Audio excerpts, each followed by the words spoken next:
الحمدللہ رب العالمین والعاقبۃ للمتقین اما بعد فاعوذ باللہ من الشیطان الرجیم بسم اللہ الرحمن الرحیم رب اشرح لی صدری ویسر لی امری واحلل عقدۃ من لسانی یفقہوا قولی آمنت باللہ صدق اللہ العظیم۔ ناظرین کرام، آپ کا میزبان جاوید احمد قادری حاضر خدمت ہے۔ آپ سب کو میری جانب سے السلام علیکم ورحمۃ اللہ وبرکاتہ۔ ناظرین کرام، الحمدللہ ثم الحمدللہ، پرائم کینیڈا ٹی وی کی جانب سے ایک خوبصورت ٹرانسمیشن، سحری ٹرانسمیشن آپ کے لیے بڑی محبت کے ساتھ، بڑی عقیدت کے ساتھ پیش کی جا رہی ہے، جس کا نام بھی محبت رمضان ہے اور جس کا کام بھی یہی ہے کہ محبت کا پیغام آگے جا سکے۔ تو ناظرین کرام، الحمدللہ ثم الحمدللہ، ہم یہ ٹرانسمیشن ان لوگوں کے لیے پیش کی جا رہی ہے، تمام مسلمانوں کے لیے جو روزے رکھ رہے ہیں اور جو اس ٹرانسمیشن کو دیکھ رہے ہیں، محبت کرتے ہیں، عقیدت رکھتے ہیں، اور ان کے لیے پیش کی جا رہی ہے جو پاکستان نہیں، کینیڈا میں مقیم ہے، کہیں کوئی پاکستان سے ہے، کوئی کسی ممالک سے ہے، کوئی پردیس میں بیٹھا ہوا کینیڈا کے علاوہ بھی کہیں بھی لوگ دیکھ رہے ہیں، ان کے لیے پیش کی جا رہی ہے کہ تاکہ ہم ان کو بھی محبت کا پیغام دے سکیں، ان سے بھی محبت، عقیدت آقا کریم رؤوف الرحیم صلی اللہ علیہ وسلم سے ہم اپنے دل میں بھی مضبوط کر سکیں اور ان کے دل میں بھی مضبوط کر سکیں۔ ایک حدیث مبارکہ میں آپ کی سماعتوں کی نظر کرتا چلوں۔ ناظرین کرام، حضور نبی کریم رؤوف الرحیم صلی اللہ علیہ وسلم نے ارشاد فرمایا کہ جو مجھ پر درود پڑھنا بھول گیا گویا وہ جنت کا راستہ بھول گیا۔ تو اس رمضان المبارک میں ہمیں درود پاک کی زیادہ سے زیادہ کثرت کرنی ہے، اور آج کا جو ہمارا عنوان ہے، جو آج کا ہمارا موضوع ہے، وہ موضوع بڑا قیمتی ہے، وہ بڑا پیارا موضوع ہے۔ وہ موضوع ہے فضیلت رمضان، کہ رمضان المبارک کی بابرکت ساعتوں میں جو ہم نے عبادت کرنی ہے اس کی فضیلت کیا ہے، اور ہم نے کوئی بھی عبادت کرنی ہے تو کیسے کرنی ہے۔ تو ناظرین کرام، میں اپنے گیسٹوں کی جانب بڑھتا ہوں۔ ہمارے بہت ہی خوبصورت علمی روحانی ادبی شخصیت الحمدللہ اللہ کریم نے بپناہ عزتوں سے نوازا، اور بہت خوبصورت گفتگو کرتے ہیں۔ میری مراد جناب حضرت علامہ ایان زاہد اتاری صاحب قادری صاحب، آپ جلوہ گر ہیں۔ السلام علیکم۔ وعلیکم السلام۔ حضرت خیریت سے ہیں؟ الحمدللہ۔ خوش آمدید آپ۔ محبت رمضان ٹرانسمیشن جو الحمدللہ پرائم کینیڈا ٹی وی کے زیر اہتمام یہ انعقاد کیا گیا ہے، آپ اس میں تشریف لائیں۔ خوش آمدید۔ آپ کے ساتھ ساتھ خوشگل و خوش آواز سنخان مصطفیٰ اللہ کریم نے بھی پناہ عزتوں سے نوازا، جناب محمد وقار قادری صاحب، آپ جلوہ گر ہوئے۔ السلام علیکم۔ وعلیکم السلام۔ خیریت سے ہیں آپ؟ ٹھیک ہے۔ اللہ پاک کا کرم۔ آئیے ناظرین کرام، آج کی اس ٹرانسمیشن جو محبت رمضان ٹرانسمیشن ہے، پرائم کینیڈا ٹی وی کے زیر اہتمام یہ ٹرانسمیشن کا انعقاد کیا گیا ہے۔ آئیے آج اس میں حمد پاک کا نذرانہ ہم سماعت کرتے ہیں۔ جناب محمد وقار قادری صاحب سے ملتمس ہوں کہ آپ اپنی حاضری بحضور سرور کائنات اور رب العزت کی بارگاہ میں حمد پاک پیش کرتے ہوئے اپنی حاضری پیش فرمائیں۔ آپ درود شریف پڑھ لیں۔ الصلوۃ والسلام۔ وگرے سارے کم بناندا اللہ وگرے سارے کم بناندا اللہ وگرے سارے کم بناندا اللہ وگرے سارے کم بناندا اللہ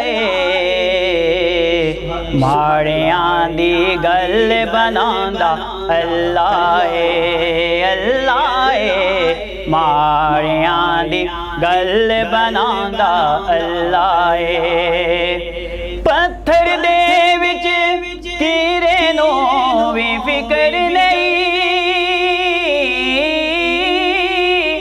پتھر دے وچ کیرے نو وی فکر نہیں کیونکہ کر کر رزق پہنچاندا اللہ اللہ کیونکہ گھر گھر رزق پہنچاندا اللہ مینوں یاد تو کر میں تینوں یاد کراں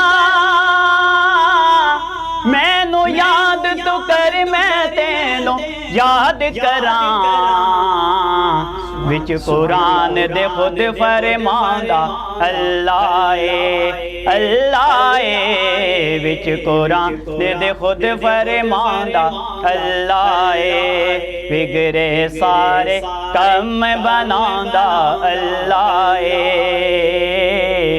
ماڑیاں دی گل بناندا اللہ ماشاءاللہ ناظرین اکرام، کیا خوبصورت انداز میں حمد پاک کا نذرانہ پیش فرما رہے تھے کہ بگڑے سارے کم بناؤندا اللہ ہے، ماڑیاں دی گل بناؤندا اللہ ہے، اور پروردگار اے رب کائنات حمد اس خالق ازل کے لیے، سکون جھیل کو دیتا ہے جو کول کے لیے، میں اس کے نام سے کرتا ہوں ابتدائے کلام، کہ جس کا نام فرشتوں نے بھی سنبھل کے لیے، کہ جس کا نام فرشتوں نے بھی سنبھل کے لیے۔ تو آئیے ناظرین کرام گفتگو کی جانب بڑھتے ہیں، اور میں پہلا سوال حضرت سے یہ کروں گا کہ ماہ رمضان کی فضیلت کے بارے میں آپ حضرت ارشاد فرمائیں۔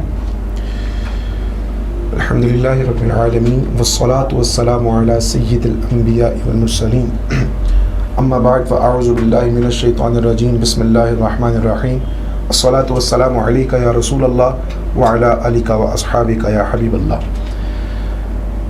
سب سے پہلے میں بہت شکر گزار ہوں کہ آپ نے مجھے علم دین کو پھیلانے کے حوالے سے یہاں پر مدعو کیا۔ اللہ عز و جل ہمارا یہ علم دین پھیلانا اپنی بارگاہ میں قبول و منظور فرمائے، اور مجھے حق بیان کرنے اور آپ سب کو حق سننے کی توفیق عظیم مرحمت فرمائے۔ آمین اللہم آمین۔ جاوید بھائی، رمضان میں مبارک ماہ غفران، ماہ رمضان المبارک میں اللہ عز و جل نے مومنین کو اور مسلمانوں کو بہت زیادہ انعامات سے نوازا ہے، بے شک، اور یہ جو مہینہ ہے یہ عام مہینوں کی بنسبت اس میں مومنین کے لیے زیادہ برکتیں اور زیادہ انعامات ہیں۔ حضور نبی پاک صلی اللہ علیہ وسلم کی حدیث مبارکہ میں بیان کروں گا۔ ماشاءاللہ، حضرت جابر رضی اللہ تعالی عنہ راوی ہیں، ارشاد فرماتے ہیں حضور نے ارشاد فرمایا صلی اللہ علیہ وسلم، 5 چیزیں ایسی ہیں کہ جو حضور نبی پاک صلی اللہ علیہ وسلم نے صرف میری امت کو عطا کی اور کسی امت کو عطا نہیں کی۔ بے شک، وہ ماہ رمضان المبارک کے حوالے سے حضور نے ارشاد فرمایا۔ پہلی چیز حضور نے صلی اللہ علیہ وسلم نے ارشاد فرمائی، حضور صلی اللہ علیہ وسلم نے ارشاد فرمایا کہ جب ماہ رمضان المبارک کی پہلی رات آتی ہے تو اللہ عز و جل ان کی طرف رحمت کی نگاہ فرماتا ہے، سبحان اللہ، اور جس کی طرف رب تعالیٰ رحمت کی نگاہ فرمائے تو پھر اللہ پاک ان کو کبھی عذاب نہ دے گا۔ سبحان اللہ۔ اور جاوید بھائی، آپ نے یہ دیکھا ہوگا کہ جب رمضان المبارک میں یا رمضان مبارک نہیں ہوتا، کوئی بھی مسلمان روزہ رکھتا ہے تو افطار سے قبل اس کے منہ میں خاص قسم کی جو ہے وہ بو پیدا ہو جاتی ہے نا، جی بالکل، اور وہ اس وجہ سے ہوتی ہے چونکہ ہمارا معدہ خالی ہوتا ہے، اللہ، اور معدے کے خالی ہونے کی وجہ سے ایک بو جو ہے نا وہ پیدا ہو جاتی ہے۔ تو حضور نبی پاک صلی اللہ علیہ وسلم نے جو دوسری چیز ارشاد فرمائی کہ جو صرف اور صرف مومنین کو اور ایمان والوں کو اور حضور کی امت کو عطا ہوئی، پچھلی امتوں کو عطا نہیں ہوئی، وہ دوسری چیز یہ ہے کہ اللہ عز و جل شام کے وقت جو ان کے منہ میں مومنین کے روزے کی وجہ سے جو بو پیدا ہو جاتی ہے وہ اللہ عز و جل کے نزدیک مشک کی خوشبو سے زیادہ بہتر ہے۔ سبحان اللہ، اور مشک وہ خوشبو ہے جاوید بھائی، آپ کو پتا ہوگا کہ جو نایاب خوشبو میں سے ایک ہے۔ بے شک، بے شک، تیسری چیز حضور نبی پاک صلی اللہ علیہ وسلم نے ارشاد فرمائی، حضور صلی اللہ علیہ وسلم نے ارشاد فرمایا کہ فرشتے جو کہ معصوم ہیں، معصوم کا معنی سمجھیے گا، معصوم اسے کہتے ہیں کہ جس سے گناہ سرزد نہیں ہو سکتا، اللہ اکبر، اور فرشتے اور انبیاء کے علاوہ دنیا میں کوئی معصوم نہیں ہے۔ تو فرشتے وہ ہیں جو معصوم ہیں، اور ہم علماء کے پاس جاتے ہیں یا اللہ کے نیک بندوں کے پاس، نیک ہستیوں کے پاس جاتے ہیں، اور ہم ان سے جا کے کہتے ہیں کہ حضرت ہمارے لیے دعا کیجیے گا، کیونکہ آپ دعا کریں گے تو آپ کی دعا رب تعالیٰ کی بارگاہ میں قبول ہو جائے گی، آپ نیک بندے ہیں اللہ عز و جل کے، تو آپ کی دعا جو ہے وہ قبول ہو جائے گی۔ تو اس وجہ سے ہم ان کے پاس جا کے دعا کرواتے ہیں۔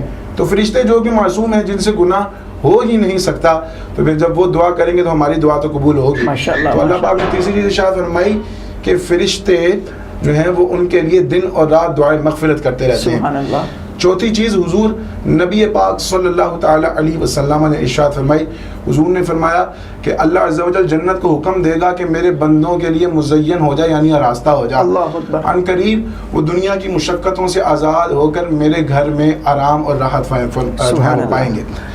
اور پانچویں چیز حضور نبی پاک صلی اللہ علیہ وسلم نے ارشاد فرمائی کہ جب حضور نے فرمایا جب رمضان کی پھر آخری رات آ جاتی ہے، پوری رات اللہ پاک ان پر انعامات کرتا ہے، اور پھر جب ماہ رمضان کی آخری رات آ جاتی ہے تو اللہ عز و جل ان تمام لوگوں کی بخشش و مغفرت فرما دیتا سبحان ہے. اللہ. تو ماہ رمضان وہ مہینہ ہے کہ انسان چاہے تو کروڑ پتی ارب خرب پتی بھی ہو سکتا ہے بے شک. نیکیوں کے حوالے سے عرض کر رہا اللہ ہوں. اور اگر چاہے تو وہ اس طرح کا کورے جس کو ہم کہتے ہیں اپنی لینگویج میں تو وہ بھی رہ سکتا ہے. تو اب یہ انسان پہ ڈیپینڈ ہے کہ وہ اللہ کی عبادت کرتا ہے یا جو ہے وہ اپنی دوسری مصروفیات میں جو ہے وہ مگن رہتا ہے. تو اب یہ انسان پر جو ہے وہ منحصر ہے. تو اللہ عز و جل کی بارگاہ میں دعا ہے کہ رب تعالیٰ ہمیں خوب عبادات کر کے ماہ رمضان کا خوب فائدہ اٹھانے کی توفیق عظیم عطا فرمائے. ماشاء اللہ. حضرت صاحب آپ یہ عبادت کی بات کر رہے تھے, جی. تو ماہ رمضان میں عبادت کا کیا جذبہ ہونا چاہیے, کس طرح کی جستجو ہونی چاہیے, اور کس طرح کا ہمیں یہ نیت کیا رکھنی چاہیے کہ ہم عبادت کر رہے ہیں, تو نیت کیا ہونی چاہیے اور عبادت کا جذبہ کیسا ہونا چاہیے؟ جی بہت ہی خوبصورت سوال ہے. معذرت کے ساتھ ہمارے یہاں نا ایک المیہ ہے کہ جب پہلی تراویح ہوتی ہے, آپ نے دیکھا ہوگا کہ ہمارے پہلی تراویح کے اندر جو ہے وہ ماشاءاللہ تقریباً آدھی سے زیادہ مسجد جو ہے نا وہ بڑی بھری ہوتی ہے, اور لوگ آ کر جو ہے وہ تراویح کی نماز پڑھتے ہیں. بڑا ایک جذبہ اور بڑی ایک لگن ہوتی ہے, اور ہم اس طرح جو ہے وہ تراویح پڑھ رہے ہوتے ہیں. لیکن جیسے آہستہ رمضان گزرتا جاتا ہے, 15 رمضان کو آتے ہیں تو شاید وہی نمازی ہوتے ہیں تراویح کی نماز میں جو نارملی عشاء کی نماز پڑھ رہے ہوتے ہیں, یا چند ایک جو ہیں وہ کچھ اور ہوتے ہیں. اس کے علاوہ جو ہے وہ ہمارے بالکل رش ہوتا ہی نہیں ہے, یا آپ کہہ لیں کہ 2 صفحے بھی مشکل سے ہوتی ہیں. اسی طرح تو اب یہاں پر حضور نبی پاک صلی اللہ علیہ وسلم نے کیا ارشاد فرمایا؟ حضور صلی اللہ علیہ وسلم نے ارشاد فرمایا کہ جو شخص ماہ رمضان المبارک میں کوئی عام نیکی کرتا ہے تو اس کا ثواب فرض کے برابر ہو جاتا ہے. یعنی کہ جیسے وہ عام دنوں میں, عام ایام میں یا عام مہینوں کے اندر کوئی فرض ادا کرتا ہے تو چھوٹی سی نیکی کا ثواب فرض کے برابر ہو جاتا ہے. اور پھر حضور نبی پاک صلی اللہ علیہ وسلم نے ارشاد فرمایا کہ جو ماہ رمضان المبارک میں فرض ادا کرتا ہے, یعنی کہ جمعہ مثال کے طور پر ادا کر لیا, یا اس پہ زکوٰۃ فرض تھی اس نے جو ہے وہ زکوٰۃ دے دی, یا اس پر جو ہے وہ نماز فرض تھی اس نے نماز ادا کر لی, تو کوئی بھی فرض ادا کیا تو کہا کہ اس کے لیے رمضان کے اندر ایک فرض ادا کرنا ایسا ہے جیسے اس نے رمضان کے علاوہ میں 70 فرائض کو ادا کیا. تو کتنی پیاری فضیلت ہے کہ اللہ عز و جل نے 70. اور میں یہاں پر ایک خوبصورت بات آپ کو ایک اور بتاؤں کہ ایک سال کے اندر کم و بیش 52 جمعے جو ہیں 52 جو ہیں وہ جمعے آتے ہیں, ٹھیک ہے. تو ماہ رمضان میں صرف ایک جمعہ پڑھ رہا ہے تو اس کو 70 جو ہے وہ جمعوں کے برابر ثواب مل رہا ہے. تو کتنی خوبصورت بات ہے, پورا سال کے جمعہ پڑھیں تو صرف 52 جمعوں کا ثواب ہے, لیکن ماہ رمضان میں ایک جمعہ پڑھیں تو جو ہے وہ ہمیں 70 جمعوں کا جو ہے وہ ثواب مل رہا ہے. تو اب ہمیں یہ حدیث مبارکہ کو سن کر مزید ہمارے اندر جوش و جذبہ اور لگن پیدا ہونی چاہیے کہ یار ہم اپنا ماہ رمضان المبارک میں جتنا ہو سکے جو ہے وہ فرض تو کیا, سنتیں تو کیا, ہم نفل بھی ادا کریں تاکہ ہمارے نامہ اعمال کے اندر ثواب کا جو ہے وہ انبار لگ سکے. اور حضرت نیت کیا ہونی چاہیے, یہ اس کے بارے میں بھی آگاہ فرمائیے گا کہ ہم جو عبادات کرتے ہیں اس کی کوئی جستجو ہے, یہ آپ نے ہمیں بتا دیا, لیکن نیت کیا ہونی چاہیے اس کے بارے میں بھی بتائیے گا. جی میرے قبلہ شیخ طریقت امیر اہل سنت حضرت علامہ مولانا الیاس اتار قادری صاحب فرماتے ہیں کہ جتنی نیتیں زیادہ ہوں گی اتنا ثواب بھی جو ہے وہ زیادہ ہوگا. اور حضور نبی پاک علیہ الصلوۃ والسلام نے بھی ارشاد فرمایا کہ نیت المؤمن خیر من عملی, مومن کی نیت اس کے عمل سے بہتر ہے. اگر اس نے نیت کی کہ میں ثواب کروں گا, نیکی کروں گا, لیکن اس نے نیکی نہ کی تو اب اس کو صرف اور صرف نیکی ہی نیت کا جو ہے وہ ثواب مل جائے گا, اگرچہ اس نے جو ہے وہ نیک کام نہ کیا. اور اسی طرح لیکن اگر اس نے گناہ کی نیت کی اور گناہ نہ کیا تو اب اس کو جو ہے وہ نیکی گناہ کی جو ہے وہ نیت کرنے کا, نیت کی گناہ کی لیکن گناہ نہ کیا تو اب اگر گناہ کی نیت کرنے کا اس کو جو ہے وہ گناہ نہیں ملے گا. تو کتنی پیاری ہماری شریعت ہے کہ اس نے ہمیں کتنی جو ہے وہ سہولتیں بھی فراہم کی ہیں. تو اب اگر ہماری نیت تھوڑی سی اچھی ہو جائے گی, اب ہمارے یہاں پر نا اپنا جاوید بھائی ایک نا ٹرینڈ ہو گیا ہے کہ ہم نے جو ہے نا وہ افطار جو ہے نا وہ کروانی ہے, اور افطار پارٹیز اس کا جو ہے وہ ٹرینڈ بہت زیادہ ہو گیا. اس حوالے سے میں ایک چھوٹی سی عرضی پیش کر کے اپنی گفتگو کو ختم کروں گا. حضور نبی پاک صلی اللہ علیہ وسلم نے ارشاد فرمایا, حضور نے فرمایا کہ رمضان المبارک میں مومن کے رزق کو بڑھا دیا جاتا ہے, اور جب مومن کے رزق کو بڑھا دیا جاتا ہے اور پھر فرمایا کہ جو افطار کرواتا ہے تو تو اللہ عز و جل اللہ عز و جل جو ہے وہ اس کی گردن کو جو ہے وہ آگ سے آزاد فرما دیتا ہے. اور پھر ارشاد فرمایا کہ افطار کروانے والے کو اتنا ہی ثواب ملتا ہے, افطار کروانے والے کو اتنا ہی ثواب ملتا ہے جتنا ثواب جس نے اس کو افطار کروایا, جس بندے کو اس نے روزہ افطار کروایا تو اتنا اس کو ثواب مل رہا ہے, تو اتنا ثواب اس کو ہی ملے گا کہ جو روزہ افطار کروا رہا ہے. تو کتنی پیاری جو ہے وہ فضیلت حضور نے ارشاد فرمائی. تو اگر ہم اب اس نیت کے ساتھ کہ حضور نے یہ فضیلتیں بیان کی ہیں, اگر ہم اس نیت کے ساتھ جو ہے وہ افطار کروائیں گے تو انشاءاللہ اس کا ثواب بھی ہمیں. ماشاءاللہ. ناظرین کرام, بہت اچھی گفتگو چل رہی ہے, آپ جائیے گا کہیں نہیں. محبت رمضان transmission, prime Canada T V کے ٹرانسمیشن جو بڑی محبت رمضان ہے وہ دیکھتے رہیے گا. ملتے ہیں ایک چھوٹے سے بریک کے بعد.